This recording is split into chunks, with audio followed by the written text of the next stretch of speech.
आमदार म्हणतं पांढऱ्या पायाचा आहे, तू मला पांढऱ्या पायाचा म्हण, वाकड्या पायाचा म्हण, गुंड म्हण, मी तुमच्या उरावर बसणार आहे जर 2 नंबरचे धंदे चालू असतील तर. चंद्रकांत पाटील यांनी राजकारणाबाबत सूचक इशारा केलेला आहे, काय सांगणार हो? आमदार साहेबांचा चंद्रकांत पाटलांचा हा व्यक्तिगत विषय आहे. सध्या चंद्रकांत पाटील हे भ्रमिष्ट झालेले आहे, त्यांचं संतुलन बिघडलेलं आहे. त्यामुळे कधी कधी माहिती न घेता ते अधिकरीतीनं जास्त बोलत असतात. त्यांनी राजकारणात राहिलं पाहिजे, काम केलं पाहिजे, लोकांनी आपल्याला निवडून दिलं पाहिजे, निवडून दिलं आहे. मी त्यांना शुभेच्छा देतो या संदर्भामध्ये. आणि आज आमदार साहेब भ्रमिष्ठासारखे काही बोलतात. नाथाभाऊ गुंड आहे, नाथाभाऊ गुन्हे आहे. नाथाभाऊचं आयुष्य राजकारणामधलं 45 वर्ष आहे. 45 वर्षामधले जवळपास 35 वर्ष मी विरोधी पक्षनेता, विरोधी पक्षामध्ये काम केलेलं आहे. विरोधी पक्षामध्ये काम करत असताना त्या कालखंडामध्ये एकही गुन्हा राजकारणाच्या व्यतिरिक्त माझ्यावर झालेला नव्हता. आत्ताचे जे गुन्हे झालेले आहेत 2-3 ते राजकीय हेतूने झालेले गुन्हे आहेत. त्याच्यामध्ये आता न्यायालयात काय होईल ते बघूया. पण यामध्ये मी खरोखरच गुंड प्रवृत्तीने वागलो का? तर वागलो. ते कशासाठी? की महाराष्ट्राच्या विधानसभेच्या व्यासपीठाचा उपयोग मी यासाठी केला की जे पांढरपेशे दरोडेखोर आहेत, ज्यांनी बँकांवर दरोडे घातले, ज्यांनी मोठ्या मोठ्या प्रमाणावर माफियागिरी केली, ज्यामध्ये अनेक ठिकाणी महिलांवर अत्याचार केले, अशा ठिकाणी लोहारसारख्या काही प्रवृत्ती ज्या राजकारणामध्ये याच्यामध्ये पोलीस विभागामध्ये अधिकारी स्वरूपामध्ये गुंडागीरीचा उपयोग करत होते, ज्याच्यामध्ये मुंबईसारख्या शहरामध्ये दाऊद इब्राहिम असेल का अन्य कोणी असेल, या सगळ्या गँगस्टरच्या बाबत प्रखरपणे बोलणारा मी एक त्याच्यामधला आहे विरोधी पक्षात असताना. आणि मी केलंच आहे. त्यामुळे अनेक जण आता जेलमध्ये जाऊन आले. या महाराष्ट्रामधले किमान 100 तरी लोक आज तुरुंगामध्ये जाऊन आलेला आहे, काही पॅरोलवर राहिलेला आहे, काहींच्या केसेस चाललेला आहे.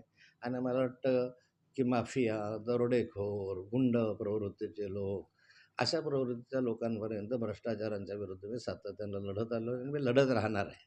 मला कोणी गुंड म्हटलं तरी लढेल, कोणी चांगलं म्हटलं तरी लढेल, कारण मी समाजासाठी केलेलं आहे. मी समाजासाठी लढतो, मी एकट्यासाठी व्यक्तिगत लढत नाही.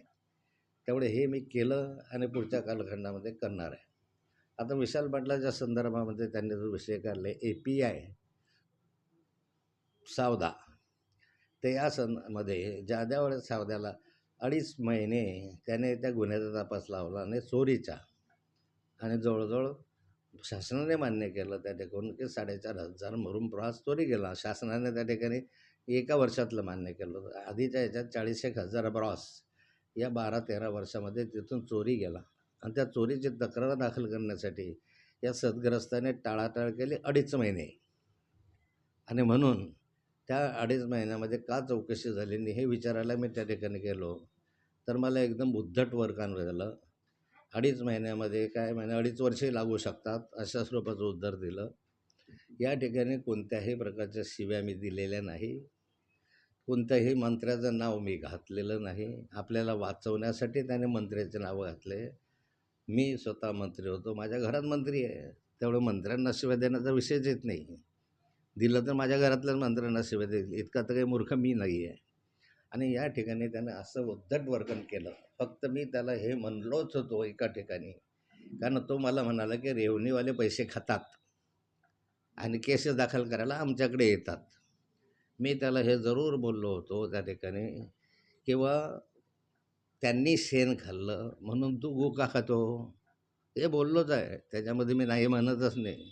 आणि हे म्हटल्यानंतर लगेच त्याला 2 मिनिटाच्या आत मी म्हटलं, माझ्यासारख्या माणसाने गू खाणं हा शब्द वापरणं चुकीचं आहे, त्यामुळे मी तुझी माफी मागतो असा शब्द वापरला. माफी मागतो.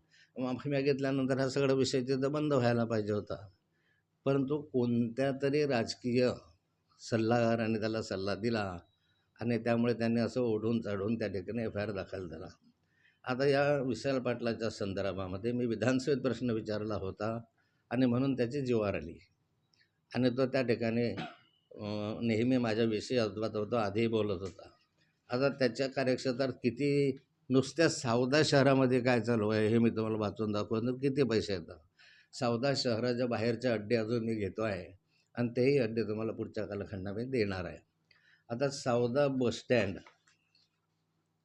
जवळील कॉम्प्लेक्सच्या टेरेसवर सोसायटी वाईनची वरती पत्ते, जुगार, झन्ना, मन्ना, परेल, रमी यांचा मोठा क्लब सर्वात मोठा क्लब सौद्यातला हा या ठिकाणी आहे. आता हा किती महिन्याला हप्ता देतो त्याच्या याच्यावरून ठरतं. फैजपूर रोडवर साई मंदिरासमोर पीरखा मेंबरच्या पत्त्याचा क्लब आहे. कोचूर रोडवर गणपती मंदिराच्या मागे क्लब 0 असून पोळ्या व इतर 3 जण मिळून हा पत्त्याचा क्लब चालवत आहे. पोळ्या नाव आहे त्याचं टोपण नाव.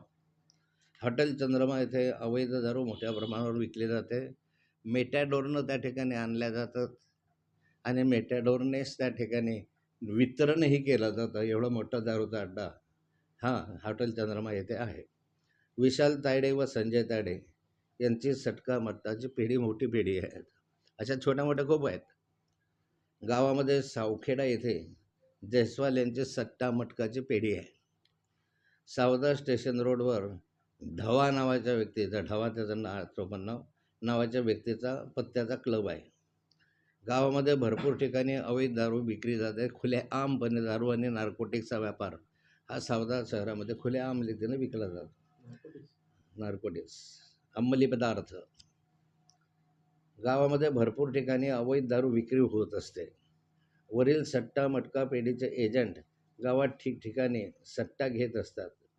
गावातील प्रत्येक पान दुकानात गुटखा विकला जातो आणि गुटख्याची मोठी तस्करी या सावदा शहरामध्ये या पोलिसांच्या संमतीने होतं. हे एका सावदा शहरातला अर्धवट भाग सांगितला.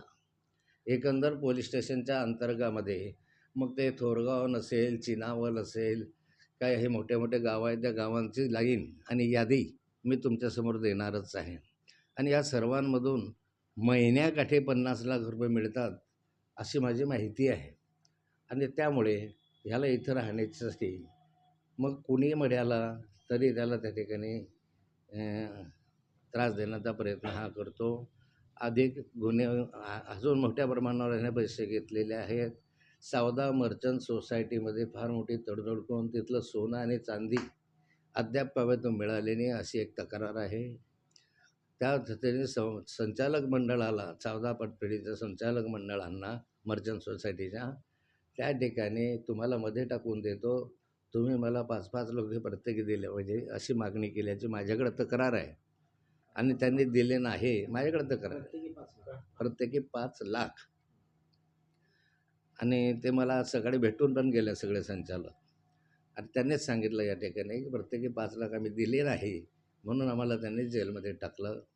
आणि त्यामध्ये माझ्या घरावर रेड घातली वगैरे सांगितलं त्यांनी की त्या ठिकाणी रेड घातली. मग सोनं माझं कुठे गेलं, मग चांदी माझी कुठे गेली, मोठ्या प्रमाणावर गेले. आता तर चौकशीचा भाग गेल्यांच्या चौकशी करायला मी आता वरिष्ठ पातळीवर परत मागणी करणार आहे. आता हे चरित्र आहे अशा स्वरूपाचं विशाल पाटलांचं. आणि त्या ठिकाणी एक माझं म्हणणं आहे की समजा जे काही झालं असेल ते झाल्यानंतर जर त्या ठिकाणी माझ्यासारख्या व्यक्तीला चूक लक्षात आल्यानंतर जर त्याची माफी मागितली असेल तर हा प्रकार वाढवायला नको होता. शेवटी त्यांच्या इच्छेनं अर्थ पकडला. मी अनेक ठिकाणी अनेक विषय मांडले आणि त्या मांडल्या म्हणून अधिकाऱ्यांना घरी जावं लागलं. लोहार नावाचे 3 बंधू आजही त्या ठिकाणी त्यात एक गेला जेलमध्ये असताना. ते तेव्हापासून प्रकरण आज चालू आहे. त्याला जवळपास आता 2012 पासून हा विषय चालू झाला तर अजून तो विषय संपलेला नाही आहे. त्यामुळे अधिकारी चूक करत असेल तर ते मांडलंच पाहिजे. आता या ठिकाणी सट्ट्याचे, मटक्याचे, जुगाराचे, मुरुम चोरीचे, वाळू चोरीचे ह्या सगळ्याचे अनेक प्रकार सावदा भागामध्ये चालत असताना त्या ठिकाणी विचारायला जाऊ नका. मी लोकप्रतिनिधी आहे, त्यामुळे मी जनतेच्या कामांसाठी गेलो होतो, माझ्या व्यक्तिगत कामासाठी गेलो नव्हतो. आणि मी आणखीही जाईल. यानंतर मी आणखी त्या संदर्भामध्ये लोकप्रतिनिधी म्हणून माझं जे कर्तव्य आहे ते मी पार पडेल. मला कोणी गुंड म्हटलं काय, आणखी काय म्हटलं काय? गुंड कोण आहे, कसे आहे, जनतेला माहिती आहे. कोण मुक्ताईनगर तालुक्यामध्ये माफिया आहेत वाळूचे, कोण मुरुम चोरी करतो, कोण 2 नंबरचे धंदे करतो, हे मुक्ताईनगरकरांनाही माहिती आहे. ती यादी एक वेळ मी देईलच पुढच्या कालखंडामध्ये. मुक्ताईनगर तालुक्यातले प्रत्येक तालुका घेऊ आपण, रावेर, मुक्ताईनगर, बोदवड वगैरे सगळ्या एक एक तालुक्याची तुम्हाला माहिती मी यथावकाश देत राहील. या ठिकाणी मानहानी झाली म्हणजे कसं, की सरकारचे आदेश आहे की लोकप्रतिनिधी आल्यानंतर त्याने उठून उभं राहिलं पाहिजे, त्याने त्याचा सन्मान दिला पाहिजे, त्याचं म्हणणं शांततेनं ऐकून घेतलं पाहिजे, त्याला दरवाजापर्यंत सोडून दिलं पाहिजे, असे जी.ईडीचे आदेश आहे. त्या आदेशाचं उल्लंघन या ठिकाणी उलट मी 2.5 महिने काय, मी 2.5 वर्ष करेल तपास, स्वरूपाचे उद्धट उत्तर, आणखी काही उद्धट उत्तरं मला त्याने दिले. म्हणून तर मला कधी अधिकाऱ्याला मी संताप करत नाही, पण पहिल्यांदाच मला एवढा संताप याच्यासाठी आला कारण त्याने मला प्रत्येक गोष्टीत चॅलेंज करायचं केलं. काहीही म्हणजे बोलायचा, काहीही सांगायचं, उद्धट वर्तन करायचं, जसा आगाऊपणासारखा वागायचा. म्हणूनच अशा रीतीनं मी त्या ठिकाणी बोललो, नाही तर मी हेही बोललो नसतो. माझ्या 45 वर्षाच्या राजकीय जीवनामध्ये हे मी केलं नाही. म्हणून या अधिकाऱ्याच्या विरुद्ध त्याने माझ्या अधिकारावर गदा आणली. माझा तो अधिकार आहे माहिती विचारण्याचा, आणि माझ्या अधिकारावर गदा आणली आणि मला त्या ठिकाणी अपमानास्पद वर्तणूक मला दिली. म्हणून मी याच्याविरुद्ध विधानसभेमध्ये विशेष हक्क समितीकडे दाद मागणार आहे. आणि नंतरच्या कालखंडामध्ये मी आजच या ठिकाणी पोलीस प्राधिकरण जे आहे त्या प्राधिकरणाकडे मी तक्रार करतो. पुराव्यानिशी मागचे पुरावे, याचे पुरावे, 2 नंबरच्या धंद्याचे पुरावे, त्याने कशी हलगर्जी केली याचे पुरावे, त्याने कशा रीतीनं ही केस जी आहे ती 2.5 महिने कशी लांबवली याचे पुरावे, जे काही असतील नसतील ते त्यालाही माहीत आहे, मलाही माहीत आहे. त्याला तयारी करायची म्हणून मी बोलतो आहे की या संदर्भातले पण मी पोलीस प्राधिकरणाकडे तक्रार करणार आहे. मी मानवाधिकारकडे एक तक्रार करणार आहे, त्याचे मुद्दे काढून ठेवलेले आहे. आणि मी DG आणि IG यांच्याकडे तक्रार देणारच आहे. आणि महाराष्ट्राच्या विधानसभेमध्ये मी सभागृहात विचारणार, आता की चूक असलं तर मला क्षमा करा. त्याच्या विलिनीकरणावरून बोलताना आमदार चंद्रकांत पाटील यांनी टीका केली होती की खडसे जर दोन्ही राष्ट्रवादी एकत्र झाल्या तर महायुतीचे काय होईल सांगता येत नाही, कारण खडसे ज्या ठिकाणी जातात त्या ठिकाणी सत्ता जाते. याबद्दल काय सांगा? आता आमदार म्हणतात की सत्ता जातेमध्ये, हा आमदारांचा व्यक्तिगत प्रश्न आहे.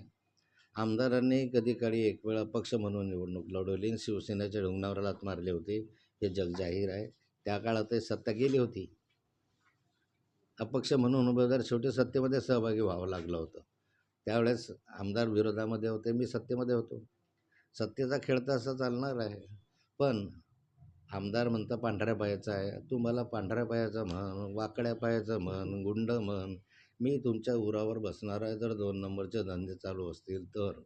जे माफिया आहेत त्यांना जेलमध्ये टाकवण्यासाठी आम्ही प्रयत्न करू. ते सगळे वाळू माफिया, एवढे डंपर आले आहेत आता नवीन. मुक्ताईनगर शहरामध्ये जवळपास 40 ते 45 डंपर नव्यानं आले, एकाएकीच आले. कशासाठी आले? मुरुम वाहण्यासाठी, रेती वाहण्यासाठी. इथं काय उद्योग आहे? इथं काय MIDC आणायचे म्हटले आमदारांनी, किती आयुष्य अर्धा चाललं गेलं MIDCने आणली. ज्या मुक्ताई मंदिरामध्ये आमदार अशा गोष्टी करतात, त्या मुक्ताई मंदिराच्या साठी ₹1 7 वर्षात त्या आमदारानं दिला नाही. आणि तो वारकरी म्हणायला गेला तिथे. वारकरी काही असं नुसतं टाळ घातले, हातात घेतले म्हणजे वारकरी होतो का? जरा पंढरपूरच्या वारीला किती वेळा गेला सांग मला? हे नुसते ढोंग आहे, नाटक आहे. आणि त्यामुळे अशा गोष्टींना फार किंमत देण्याची आवश्यकता नाही. मी सांगितलं आधीच की आमदार भ्रमिष्ट झालेला आहे. त्याला आता व्यक्तिगत दुःखापायी त्याला काही बिचारायला सुचत नाही की मी काय करावं.